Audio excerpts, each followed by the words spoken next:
संघ और बीजेपी में ठन गई है। संघ प्रमुख इन दिनों दिल्ली में ही हैं। उन्होंने कहा है कि अगर हम होते तो बीजेपी के राष्ट्रीय अध्यक्ष का चुनाव कब का निपटा दिए होते।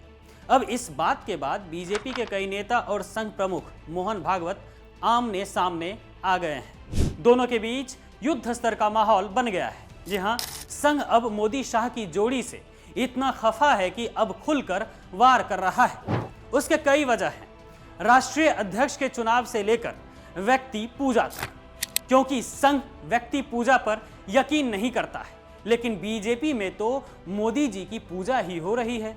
इसको लेकर भागवत खासे नाराज हैं और अब अंग्रेजी पर जहर उगलते हुए भागवत जी कहते हैं कि अंग्रेजी सीखो लेकिन अंग्रेज मत बनो। क्या ये मोदी सरकार की इंग्लिश प्रेमी पॉलिसी पर सीधा हमला नहीं है?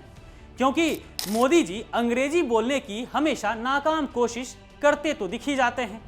और तो और भागवत जी ने काशी मथुरा पर भी संघ की दोहरी चाल बता दी है। भागवत का कहना है कि काशी मथुरा को लेकर अगर कोई आंदोलन होता है तो उसमें संघ शामिल नहीं होगा, लेकिन स्वयंसेवक जा सकते हैं।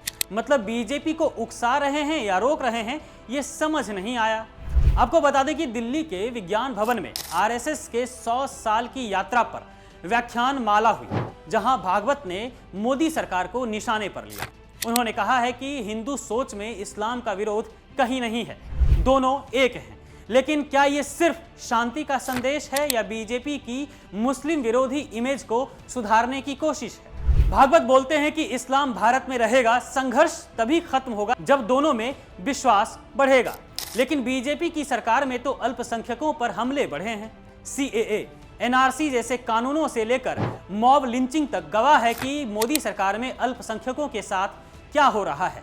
क्या भागवत ये कहकर मोदी को चेता रहे हैं कि तुम्हारी पॉलिसी हिंदू सोच से मेल नहीं खाती, या खुद संघ का दोहरा रवैया है ये? एक तरफ शांति की बात, दूसरी तरफ स्वयंसेवकों को आंदोलन में भेजने की बात। देखिए, बीजेपी और संघ का रिश्ता कभी माँ बेटे जैसा था, लेकिन अब लगता है कि बेटा बागी हो गया है। मोदी शाह चाहते हैं कि सारी पावर सेंट्रलाइज्ड हो, उनकी पूजा हो, लेकिन संघ कहता है कि व्यक्ति पूजा मत करो। याद कीजिए, लोकसभा चुनावों के बाद संघ ने बीजेपी की हार पर सवाल उठाए थे, क्योंकि बीजेपी को बहुमत नहीं मिला था। भागवत ने कहा था कि अहंकार मत पालो, लेकिन मोदी सरकार तो अहंकार की मिसाल बनी हुई है। किसान आंदोलन दबाया, विपक्ष को कुचला, मीडिया को कंट्रोल किया। खैर, भागवत ने अंग्रेजी पर भी हमला किया है। क्या ये मोदी की ग्लोबल इमेज पर तंज है, जहां इंग्लिश में स्पीच देकर वाहवाही लूटते हैं मोदी जी? हालांकि नाकाम कोशिश ही करते हैं अंग्रेजी बोलने की, लेकिन देश में हिंदी क्षेत्रीय भाषाओं को साइडलाइन कर रहे हैं। भागवत कहते हैं कि अंग्रेज बनने की कोशिश मत करो, अंग्रेजी सीखो। मतलब मोदी के वेस्टर्न स्टाइल गवर्नेंस पर सीधा प्रहार कर रहे हैं भागवत। तो हर तरीके से रेले जा रहे हैं बीजेपी को, लेकिन एक जगह संघ ने अपनी असलियत दिखा ही दी। जी हां, काशी मथुरा के मामले पर भागवत ने दोहरे रवैये वाली बात कही है।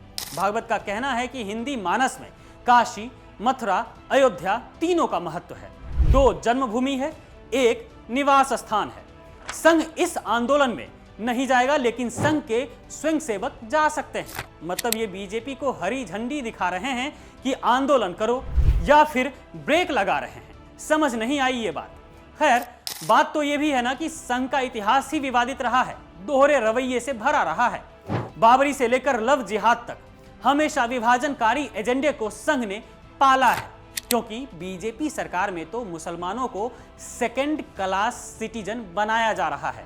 यूसीसी की बात हो या हिजाब बैन, सब संघ की विचारधारा से आता है। तो फिर संघ के इन बातों पर भरोसा तो नहीं ही किया जा सकता है।